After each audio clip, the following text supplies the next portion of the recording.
On record बात करें, हमारे साथ आज हैं वैज्ञानिक साइंटिस्ट और पर्यावरणविद डॉक्टर नागेंद्र सिंह मेहता जी। हमारे चैनल में सर स्वागत है। आपके साथ बात साझा करने के लिए हम देखिए कुछ बात करेंगे चाय पे। तो आप जैसे लोग कहाँ मिलेंगे अब देश में? सुनिए, आप कबीर भक्त हैं। जी, हम कृष्ण भक्त हैं, कबीर का भी मानने वाले हैं। तो मैं कबीर भक्त हूँ, है ना? जी। हमारे इष्ट जिसको कहा जाता है, हर एक के साथ श्रेष्ठ रहता है। तो हमारा जो है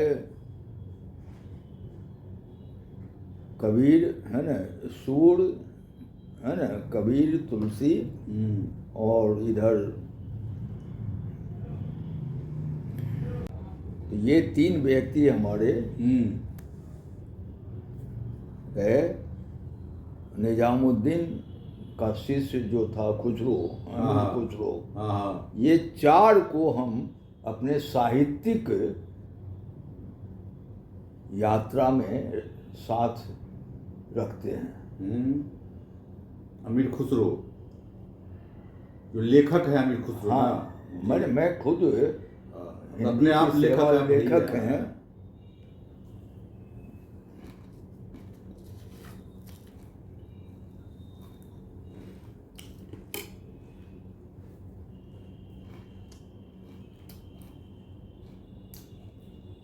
जिनको हम सनातनी कहते हैं।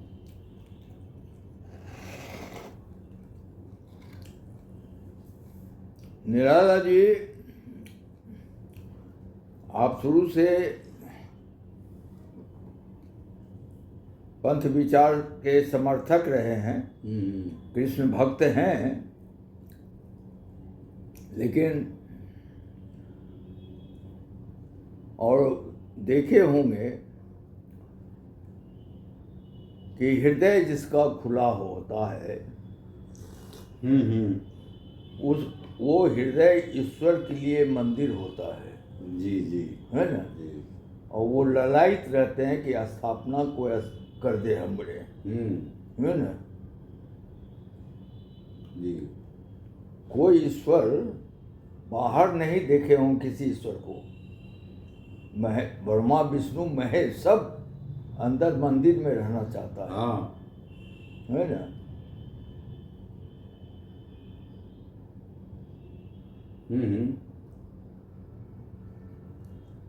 लेकिन अभी सनातन शब्द को लेकर इसका राजनीतिकरण में हमारी जो भारतीय संस्कृति है उस पर कुठाराघात हो रहा है। अभी वर्तमान केंद्र सरकार कुठाराघात कर रही है कि बिहार सरकार कुठाराघात कर रही है? ये कुठाराघात वाला जो शब्द बताया है, किसके तरफ से हो रहा है कुठाराघात भारतीय संस्कृति पर?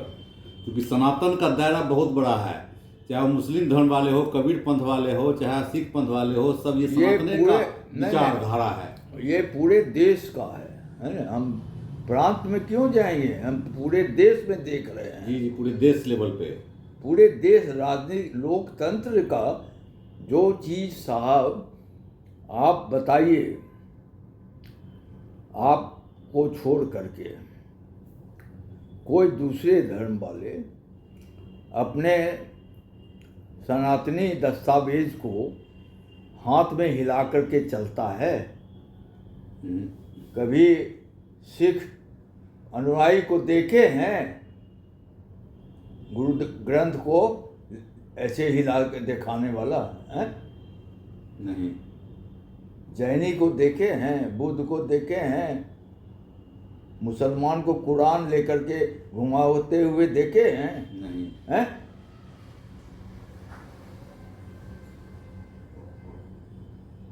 तो ये ड्रामा क्यों हो रहा है?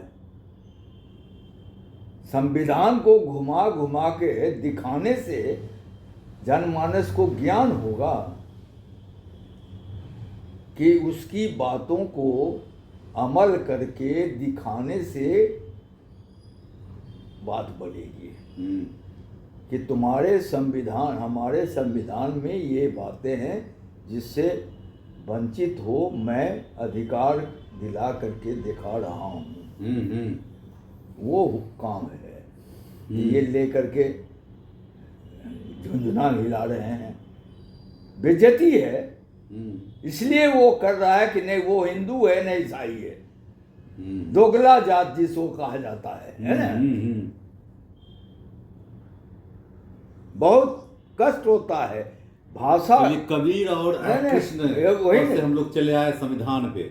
ये तो हमारा अपना जो मानना है इसलिए ना आपने प्रश्न कि हाँ किया, हम गीता और रामायण महाभारत और जो भी धार्मिक ग्रंथ है और सबको एक जगह और संविधान रखेगा तो हम पहले संविधान की बात को मानेंगे और हमारे लिए संविधान सर्वोपरि है। आपने इस बात के बताया कि हाँ उसको सबको पढ़ने की जरूरत है। हम लोकतंत्र देश में देश के वासी हैं। जी जी।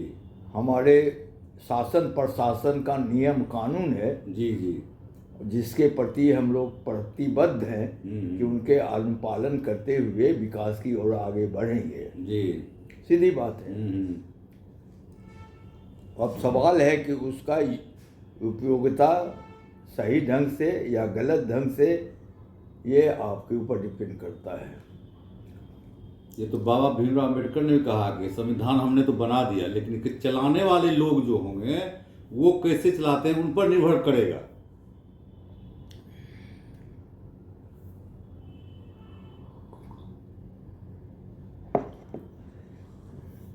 ये जो आप यहाँ पर आपके कबीर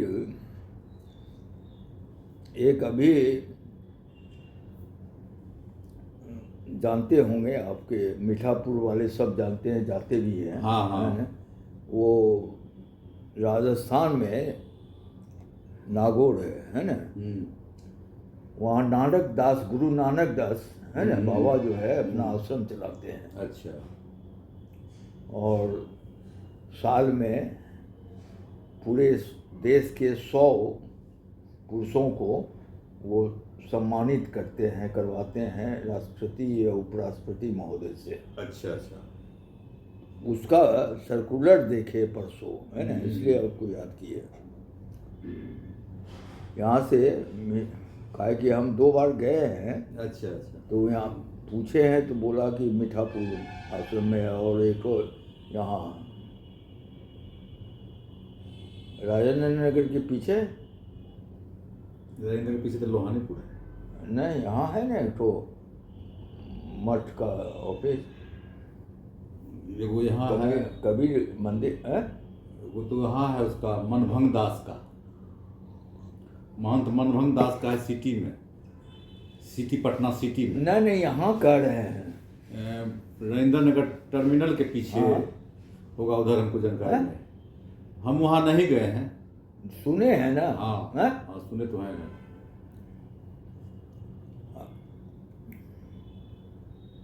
अच्छा, ऐसे आपका क्या समाज सेवा प्रोफेशनली अभी कैसी सर्विस में इंगेज हैं? देखिए मेरा अपना जो बता दें डॉक्टर साहब, मैं कोई सरकारी सर्विस में नहीं हूँ। अच्छा। और मैं सोशल वर्कर एक हूँ और हमारा छोटा सा बिजनेस है ट्रांसपोर्ट का। अच्छा। और उसी से हमारा जीवन यापन चलता है। और अधिकतर समय हम सोशल सामाजिक कार्यकर्ता के रूप में रहते हैं, राजनीतिक कार्यकर्ता भी हैं। अच्छा। हम पार्टी से भी जुड़े हुए हैं। कौन सी पार्टी से? हम तो अभी राष्ट्रीय जनता दल के प्रदेश महासचिव के पद पर हैं, उसका किसान प्रकोष्ठ में। और श्री कृष्ण का जो गीता ज्ञान है उस पर हमारा प्रवचन चलते रहता है, आप सुनते भी होंगे, सुने होंगे। और ये हमारा तो संडे सत्संग चलते रहता है और इसका प्रचार प्रसार हमारा रहता है। हमारा उद्देश्य है कि जो जितना भी देश है सारे देश में प्रासंगिकता अभी गीता की ज़्यादा है, क्योंकि एक छोटी सी कहानी सुनाते हैं उसके लिए। आप लीजिए ना। हाँ ले लिए, बिस्किट बुंजा ले लिए, हमने लेंगे। तो एक लड़का जो है से मैट्रिक पास किया, फिर इंटर पास किया, बीएससी पास नहीं किया, बीएससी में 3rd डिवीजन जो होता है, तीसरा साल में फाइनल ईयर, वो फेल कर गया। वो आत्महत्या करने के लिए चला गया। कहीं छत पर से कूद रहा था तो आप ही जैसा आदमी आया, अरे क्या कर रहा है? तो बोला क्या करेंगे अब जी करके, हम तो फेल कर गए BSc में, अब मर ही जाएंगे, आप हत्या कर लेंगे। अरे बुड़बक मर जाएगा क्या करेगा, तुमको फिर जीरो से पढ़ना पड़ेगा। मर जाएगा तो तुमको फिर जीरो से 1-2 से पढ़ करके फिर इंटर पास करना पड़ेगा, फिर BS1 करना पड़ेगा, BSc2 करना पड़ेगा, तब फिर BSc पास करना पड़ेगा। तो इससे बढ़िया जो है सो बोला करें इतना फिर मेहनत करना पड़ेगा हमको, इससे बढ़िया 1 साल और पढ़ लेंगे, BSc पास कर जाएंगे। बस जो 10 साल फिर पीछे से पढ़ेंगे, तो इससे बढ़िया कि उसने कहा कि मैं मरना कैंसिल, अब 1 साल और पढ़ करके BSc पास कर जाएंगे। 1 साल पढ़ना पड़ेगा, नहीं मर जाएंगे तो फिर शुरू से जीरो से शुरू करना पड़ेगा। तो ये मतलब कि गीता के प्रासंगिकता बताए, तो ये गीता में है कि भगवान श्री कृष्ण जो ये विश्व का अद्भुत ये ज्ञान दिए हैं, ये हमारा अपना व्यक्तित्व मानना है कि इसको लोगों ने, जो धार्मिक लोगों ने थे, इसको एक धर्म के नाम पर सबके पास उपलब्ध नहीं होता था। बहुत कम ही लोगों को जो पढ़े लिखे थे वही लोग पढ़ना चाहते थे। इसका प्रचार प्रसार भी बहुत कम लोगों तक होता था, बहुत कम लोग के पास पहुंच भी थी, इस वजह से कि वो लोग ज़्यादा हमारे जाके बिहार में अभी भी 69% शिक्षा जैसे शिक्षित लोग हैं, और अभी भी 31% जो है अशिक्षित है, अनलिटरेचर है, मतलब पढ़ा लिखा नहीं है, सिर्फ अंगूठा छाप है। तो जो पढ़ा लिखा ही था नहीं तो लोग कहाँ से जानेगा गीता फिलोसफी क्या है, गीता दर्शन क्या है, जबकि हमारा ये श्रीमद् भागवत गीता पूरे विश्व का सबसे पुराना ये दर्शन है, फिलोसफी है। और इस पर जैसे कितना महापुरुषों ने अपना ये लिखा है भाष्य, तो उसी को हम आगे बढ़ाने के लिए अपना ये सोशल मीडिया के प्लेटफॉर्म के माध्यम से प्रचार प्रसार करते रहते हैं। ये हमारा एक तो मुख्य कार्यक्रम रहता है, और समाज के क्षेत्र में आगे जैसे लगे रहते हैं और जीविका के लिए अच्छा काम कर रहे हैं, है ना जी। लेकिन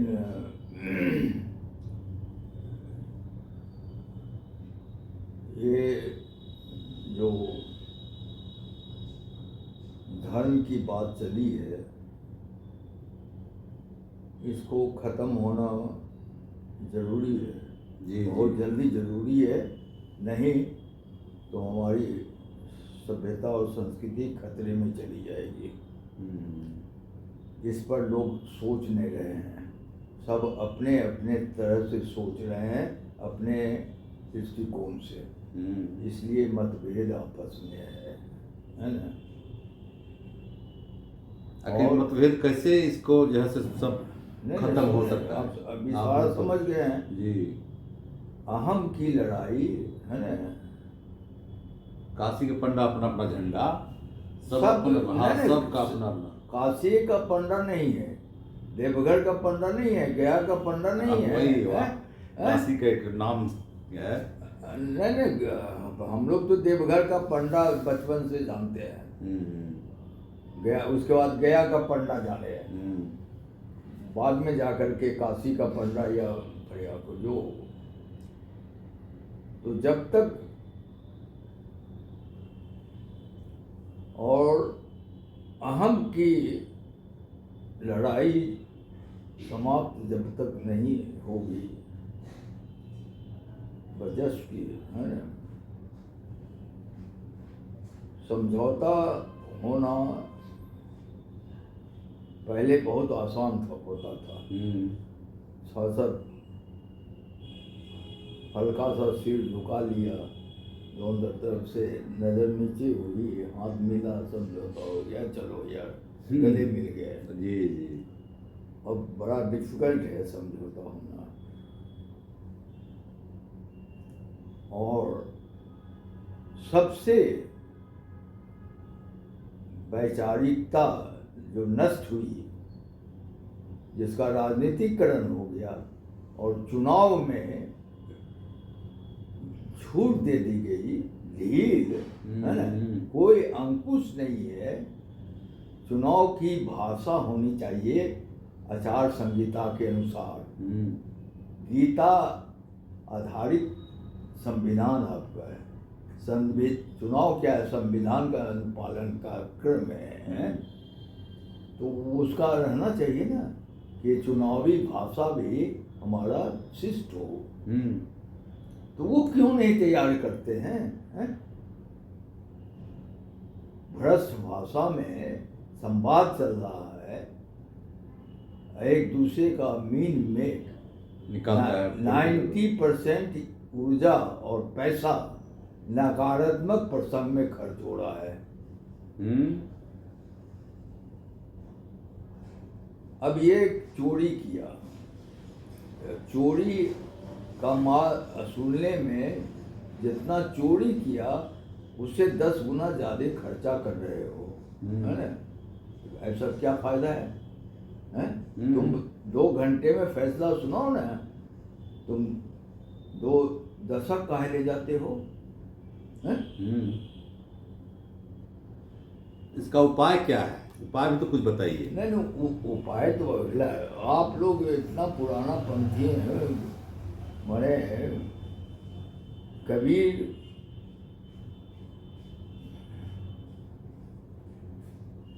चेतना जो है वो समझौतावादी है ना? कबीर का जो चेतना, कबीर का चेतना जो समझौतावादी। कबीर साहब जो है, जैसे कि हम लोग कृषि प्रधान देश है, उसी तरह ऋषि प्रधान भी देश है। सिर्फ कबीरे का देश ये नहीं है, बुद्ध का भी देश है। हाँ, बुद्ध का भी, बुद्ध को भी ज्ञान यहीं से प्राप्त हुआ है। ये कृष्ण का भी देश है, ये नेमिनाथ का भी देश है। जो कृष्ण का चचेरा भाई होते थे, जो 22वें तीर्थंकर का है, जैन धर्म का, जो अपना सबसे बड़ा प्राचीन अगर कुछ देश में है तो जैन धर्म है। ऋषि प्रधान के बाद ही कुछ प्रधान हुआ है। कृषि प्रधान, कृषि प्रधान के बाद ही कृषि प्रधान है। नहीं, कुछ प्रधान अब उसमें कृषि जोड़िए या पशु जोड़िए, मैंने या जो संत संप्रदाय जो लोग हैं सब तो कृषि पर निर्भर न है। अभी वर्तमान में हम लोग बहस कर रहे हैं जी, फैशन का जो युग आया, जिसको हम लोग कहने को तो कह देते हैं कि फैशन की ओर हम आकर्षित नहीं है, लेकिन चुपके से वो उससे हट नहीं सक रहे हैं। पर्व त्योहार जो हमारा सांस्कृतिक प्रसंग है, जब से इसको उत्सवी बना दिए हैं, उत्सवी, उत्सवी, हाँ, तब से इसमें विकृतियां आ गई है और अनुशासन भंग हो गया है ना? और उत्सवी बनाने की बाध्यता व्यापारीकरण है ना? व्यापारीकरण के चलते उत्सवी बनाना पड़ा। अभी जो आप महाकुंभ की बात है, क्या कर रहे हैं? कहीं से कोई आवाज नहीं है। उत्सवी आप बना दिए। महाकुंभ उत्सव तो बना ही दिया गया, बना दिए ना, है? धार्मिक अनुष्ठान है जब ये उत्सवी आप बना दिए। दूसरी बात क्या किए हो, अब जहाँ पर नर नारी का अलग रास्ता था, आप समागम कर दिए, दोनों को मिला दिए। महाकुंभ में दोनों को मिला दिया, थोड़ा अलग अलग व्यवस्था नहीं है, दोनों को मिला दिए। अब वो चिंतन मनन में क्या होगा? आलिंगन होगा, है? तो आलिंगन होगा तो वो धर्म भ्रष्ट नहीं होगा? बिल्कुल होगा। एक तो पहले किन्नर को स्थान दे दिए थे अपना फौज बढ़ाने के लिए। ये दूरदर्शिता जो है, इसमें विकृतियां समाज में चुप रहने से धीरे धीरे कोढ़ हो जाता है। अभी क्या है, मीडिया टीवी खोलिए तो महाकुंभ का सब टीवी देखिए, हाँ, महाकुंभ दिखेगा। ममता अग्निहोत्री काहे ले ली, इस पर भी प्रश्न है। ममता कुलकर्णी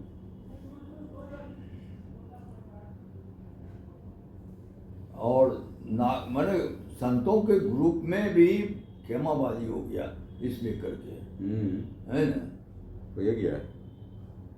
उनको तो आप उत्सवी बना दियो, और उत्सवी बनाने के बाद उसमें आप अनुशासन खोजोगे, शिष्टाचार खोजोगे, शाश्वतता खोजोगे, मिलेगा नहीं, उत्सव का माहौल रहेगा। और वहाँ कह रहे हैं कि पहले सब तो व्यवस्था अलग था।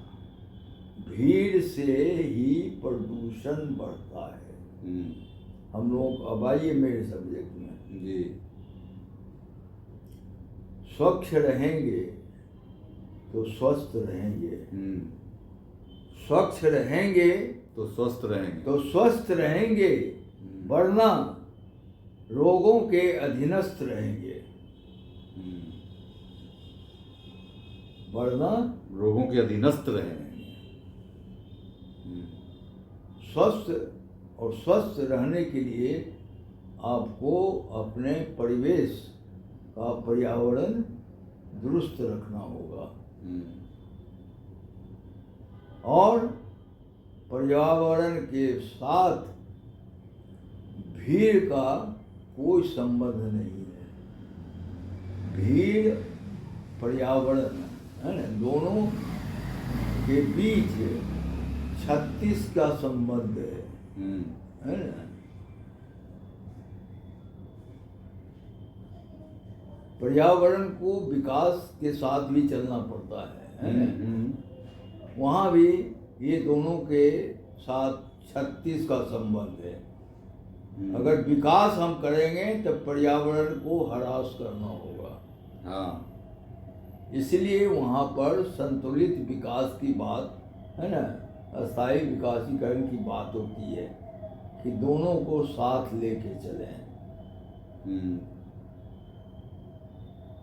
दोनों को सस्टेनेबल डेवलपमेंट। और वहीं पर संत मुनियों का स्लोगन आता है कि साधु है साईं इतना दीजिए जाके कुटुंब समाए, हमें भी भूखा न रहूं साधु न भूखा जाए। जी जी। हम पर्यावरण की बात जब आती है, उसके प्रथम उपभोक्ता हम स्वयं हैं। हम ही पर्यावरण का रक्षक भी हैं और हमें भक्षक भी हैं। तो हम उपदेशक क्यों बने? उपदेशक बनने से काम नहीं होगा।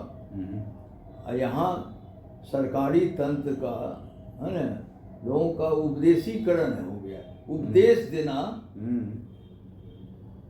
अपना इस कर्तव्य समझते हैं। ए सफाई गंदगी मत फैलाओ, और ये बोल करके सुनाने में करोड़ रुपया खर्च होता है ना। होता ही है। एक दो नहीं, करोड़ रुपया। लेकिन आप गंदगी मत फैलाओ है, निस्तारण की व्यवस्था तो कर दो। आप लोग समाज सेवा के माध्यम से वार्ड कमिश्नर कभी खड़ा हुए होंगे या आपका चेला चटिया होगा। हाँ, होते रहता है। तो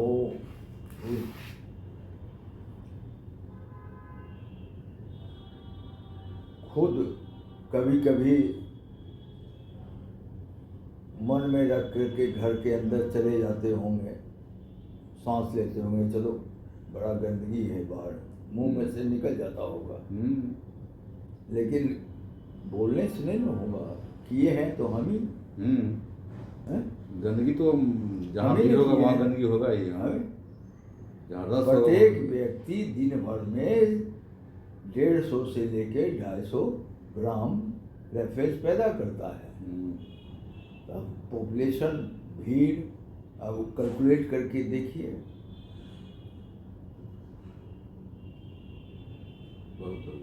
प्रत्येक दिन आपके 72 वार्ड है ना, 1.25 करोड़ रुपया प्रतिदिन झाड़ू मारने में खर्च होता है। अभी अपने यहाँ से चल के आए हैं, कहाँ कहाँ सफाई देखे हैं, नाम बता सकते हैं? नहीं, आपका गलिया गंदा है, मेन रोड की तो बातें छोड़ दी। यहाँ पर एक बात और आपको कहते हैं, जी। क्योंकि आपके माध्यम से हमारी बात बाहरी सरकार में चली जाए तो बड़ी कृपा होगी, चली जाएगी, है ना। 20 साल से पटना में 20 लाख टन कचरा जमा है। तो वो कचरा प्रदूषण पैदा कर रहा है 20 साल से, खत्म तो नहीं हो रहा है। नहीं। तो पैदा कौन कर रहा है? हम कर रहे हैं। कचरा का निष्पादन 3 दिन के अंदर होना चाहिए नियमतः। एज ए पर्यावरणविद उसके जानकार के रूप में मैं कह रहा हूँ, 3 दिन के बाद वो कचरा वायुमंडल को प्रदूषित करना शुरू कर देता है ना। तो आप कचरा 20 साल से जमा करके रखे हो, क्यों नहीं हटा रहे हो? जबकि हटाने का करोड़ों अरबों रुपया खर्च किए हो। तो आप क्या करते हो? आपका सारा एक्सपेंडिचर प्राण कचरा को एक जगह से हटाकर दूसरी जगह रखने में पैसा खर्च करते हो। करी ना सरकार नगर निगम, एक जगह से दूसरी जगह कचरा शिफ्ट करते हो। आज बैरिया में कितना दिन हो गया? बहुत दिन से पहाड़ है ना, तो आसपास क्या वायुमंडल में वो प्रदूषण फैला नहीं रहा होगा? पटना तो ऐसी सबसे ज्यादा प्रदूषित शहर है। कैसे आप देश भर में कैसे 17 करोड़ रुपया महीना स्मार्ट पटना बनाने वाले कार ऑफिसर को तनख्वाह दे रहे हो? कहते हो का स्मार्ट पटना का ऑर्गेनाइजेशन स्मार्ट है, सिटी बनेगा है? उसका ऑफिसर सबको 2 लाख 3 लाख तनख्वाह दे रहे हो। सैल्यूट होता है। कौन चीज में प्रदूषण? वहाँ कचरा जमा करने के लिए। तो ये सब बहियात खर्च जो है, इसलिए ट्रांसपोर्ट नगर में डीएम डाप बनेले है कचरा वाला। ट्रांसपोर्ट नगर में हाँ बनाए हुए वही कचरा जमा करता है ना। जमा करने से 3 दिन। अच्छा, मेन रोड छोड़ करके अप्रोच रोड अंदर वाला, आज तो हम यहाँ पर 30-35 साल से रह रहे हैं, कभी नहीं देखे हैं बनाते हुए। लेकिन प्रत्येक साल 3 बार बिल पास होता है रिपेयरिंग ऑफ रोड। तो आप लोग सामाजिक कार्यकर्ता हो, आपत्ति नहीं कर सकते हो? बिल्कुल करते हैं हम लोग, बहुत आपत्ति बहुत नहीं। होता है। आप देखिए, अभी ये लड़का वार्ड कमिश्नर जो आया है, अजय यादव लेके यहाँ आया परिचय कि सर इसको आशीर्वाद दीजिए। अच्छा। हम लिए तुम्हारा जितना भी वार्ड कमिश्नर आता है सब चोर निकलता है ना। और काम नहीं करता है। हमारा कहना है कि काम करके खाओ, अनपच नहीं होगा ना। लेकिन काम नहीं करके खाने से बैठे बैठे खाओगे तो अनपच होगा।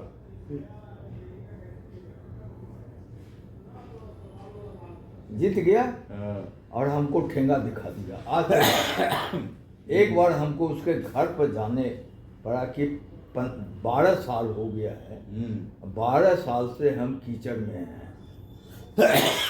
ये लास्ट टाइम भी आए होंगे 2 साल पहले कीचड़ था। हाँ। तो ये साल में 3 बिल बनता है, इसको जैसा देख लो। अच्छे सर आप मत आइएगा, हम आएंगे। उसके बाद काहे के लिए आएगा? 6 करोड़ रुपया आमंत्रित हो गया, उसको खर्च करना है साफ सफाई पे। अभी जो मेट्रो के चलते जो नाली सब कट गया है, सब निकास नहीं है, मेट्रो सब सील कर दिया। ये तो प्रोग्रेस में ये होटल कोना पर बना रहा है, पाइप फट गया, वो पानी सब अंदर आ रहा है। अब देखिए इसके पहले 2 बार सीवर लाइन कटिंग करके बना चुका है ना, कनेक्शन जोड़ना है। अब पानी तुरंत जोड़ना था, 2 साल हो गया, भूल गया होगा। और क्या, अब तीसरा नाली का पाइप गिराया है। ये कहाँ पाइप जाएगा? 3 पाइप का 3 नमामि गंगे वाला होगा पाइप, है ना, उसी का है। हाँ। ये कहाँ जाएगा? कहाँ जाएगा? यहीं में सब गुड़िया लगाएगा। ये जो 3 फीट सब पैसा कमाई का काम। गलत निर्णय क्यों लिया इंजीनियर? हाँ। 3 फीट डायमीटर का पाइप गाड़ने के लिए 10 बाय 10 6 का गड्ढा खोदना होगा, है? उतना जगह है इस रोड में? अंडरग्राउंड बहुत सा पाइप बिछा हुआ है? तो बिल पास हो गया, कमीशन मिल गया, अब पड़ा रहेगा, है ना। और मेट्रो के चलते आपको डायरेक्शन बदलना पड़ेगा। तो डायरेक्शन आप ग्रेडियंट जो बनाए हुए हैं इधर से है, उधर से कैसे कीजिएगा? पूरा उलटना पड़ेगा ना, तो फेल कर जाएगा नहीं, इसकी विकास तो होगा नहीं। तो ये सब समझाइए। पुराने उन लोगों का काम था कि पुराने बासिंदे से जानकारी लेना चाहिए था कि रोड में कैसे कब बना, क्या चीज़ है ना। सब नक्शा में रहता है। चलिए, तो हो गया। अब आप बताइए, कबीर में और कृष्ण में क्या समझते हैं? आप तो अपने लेखक हैं। नहीं, देखिए, उस कबीर और कृष्ण में तुलना की बात आप कह रहे हैं, हम तो कभी सोच भी नहीं सकते हैं, है ना, कि दोनों में कोई तुलना होगी, है ना। तुलना नहीं, मतलब आपकी विचार क्या है? आपने तुलनात्मक चीज है। हाँ, वो एक ही बात है, तुलना या कोई उनका विचार बताइए। कृष्ण और कबीर में सबके विचारधारा अलग अलग है ना? चूंकि युग के साथ धारा का निर्माण होता है। एक युग के अगर लोग हैं तुलनात्मक दृष्टिकोण से, जैसे आप तुलसी, सूर, तुलसी, कबीर को एक साथ लेकर के चिंतन कर सकते हैं। अच्छा। लेकिन कृष्ण और कबीर का कोई तुलना नहीं हो सकता है जी। क्लियर? बिल्कुल व्यवहारिक माने कृष्ण पर कोई शोध रिसर्च नहीं हो सकता है। कृष्ण खुद पूर्ण पुरुष हैं, पूर्ण भगवान हैं, उन पर कोई रिसर्च, कोई शोध नहीं हो सकता। अब देखिए, घबराइए मत जी। बहुत जल्दी ही सुनने में आएगा, देखने में आया कि कृष्ण जो है वो नटवर उनको कहा जाता है। कृष्ण के रास्ते पर चलो, गोपियों को साथ लेके चलो। ये महाकुंभ जो है गोपियों का निर्माण का इस बार है। लाखों के संख्या में औरतें दीक्षा ले चुकी है।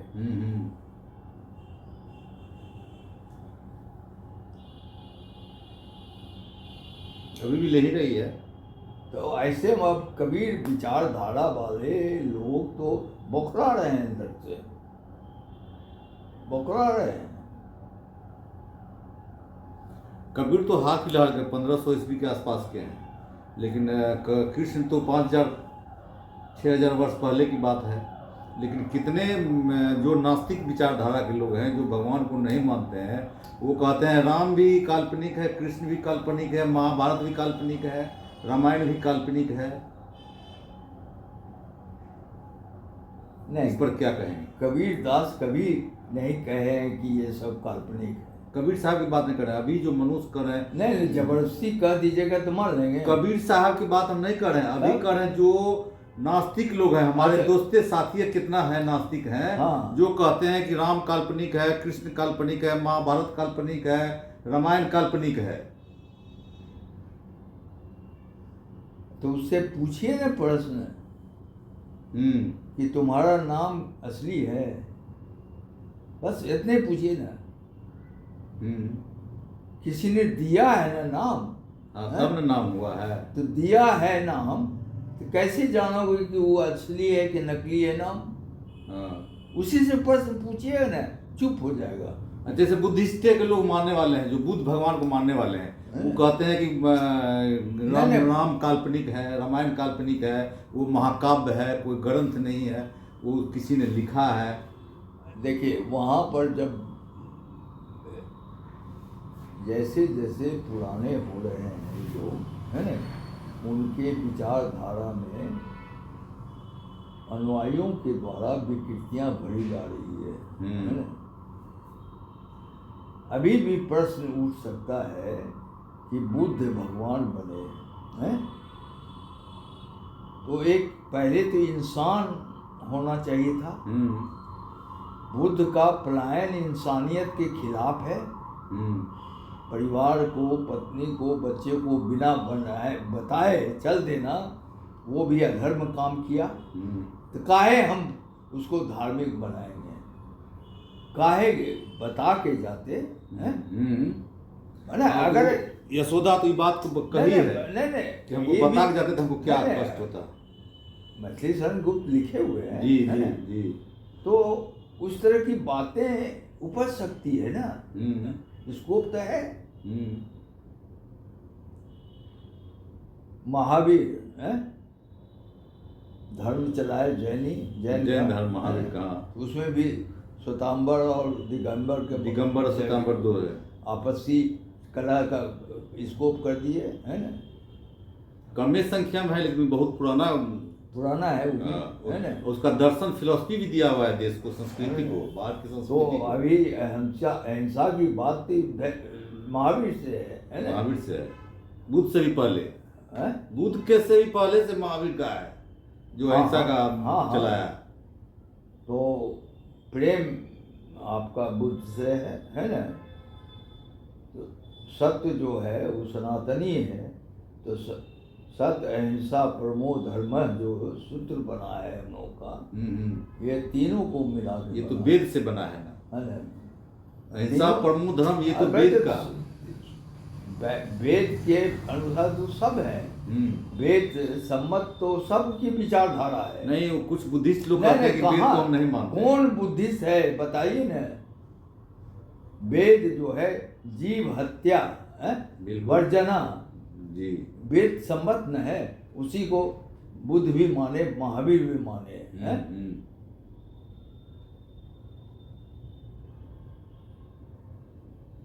आप देखिए वो अनुकरण अनुशीलन करने की अपनी अपनी शैली होती है लोगों की, अपना अपना रास्ता होता है। आप उनके चीज को अनुपालन कैसे कीजिएगा आपके सामर्थ्य पर निर्भर करता है। आपके लाइट जलता है मरकरी, हाँ जलाते हैं इधर से हम लोग तो लाइट बढ़िया। हाँ किनारे कर दीजिए। हाँ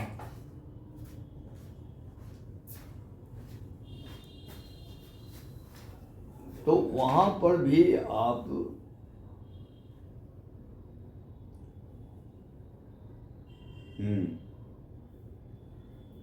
कुछ न कुछ बोल सकते हैं। कुछ बोलना आजकल की एक और बीमारी हो गई है ना। विमर्श जो है, वाद विवाद, है ना,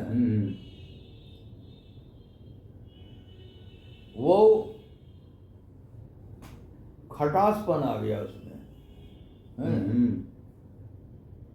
यांत्रिक हो जाने से अस्त्र शस्त्र की बात आ जाती है, वाद विवाद, है ना। वाद विवाद जो है वो शांतिपूर्वक नहीं संपन्न होता है, खटास आ जाता है। वो इसलिए कि बर्जस हम जो कह रहे हैं वो श्रेष्ठ है, वो इसी को मानिए, बस हो जाता है यहीं पर। हाँ, बहुत बड़ी बात कही आप। विचार विमर्श में सामंजस्य होना चाहिए जी, है ना। जी जी। न दो पक्ष होता है विचार का, नकारात्मक और सकारात्मक, है ना। दोनों में सामंजस्य होना चाहिए। नकारात्मक पक्ष जो है ना, से नुकसान होता है और सकारात्मक पक्ष से लाभ होता है। तो लाभ नुकसान का तो व्यापार शुरू से नहीं है। लाभ की बात करो, लाभ के बारे में सोचो, नुकसान नहीं करो, नुकसान अगर कर लिए तो उसकी भरपाई करो, और नुकसान भरपाई करने में दूसरे को कष्ट नहीं हो, वहाँ पर सामंजस्य की बात फिर आ जाती है। माने मिला जुला करके तराजू का जो बैलेंस है ना,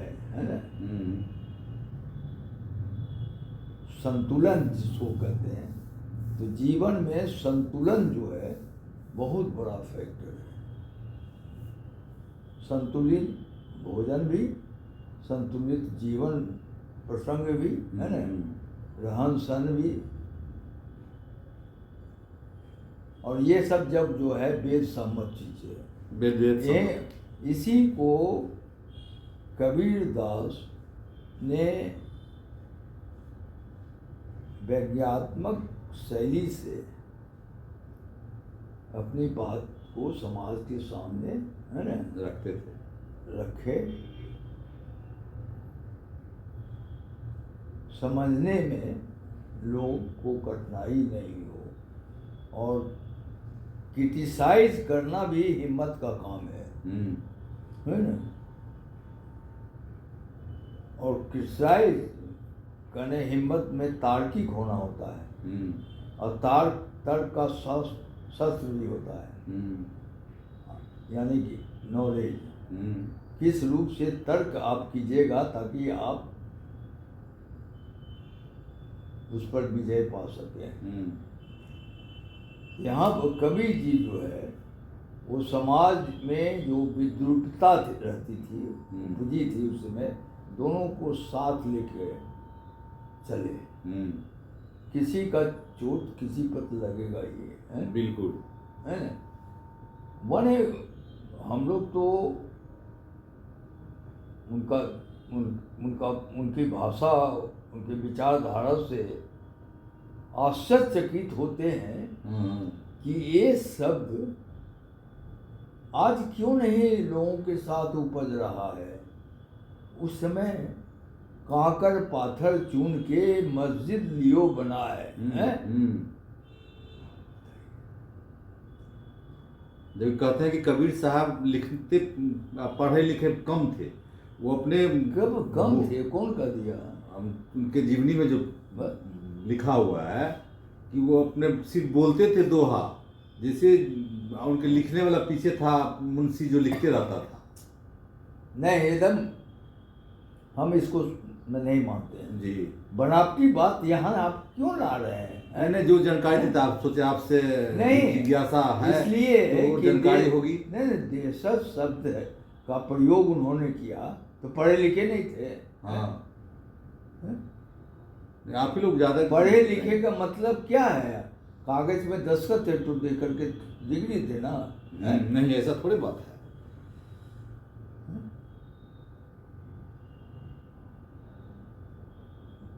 वो सवाल नहीं है। सवाल है कि ज्ञान अर्जन जो है वो पाठशाला का पीरियड होता है। उसमें ज्ञान अर्जित किया जाता है। जो बाल्यकाल के बाद युवा काल से लेकर गुरुकुल। दो चीज है समाज में विकास, सामंजस्य, स्वच्छ पर्यावरण, स्वस्थ रहन सहन, है ना। तो आपको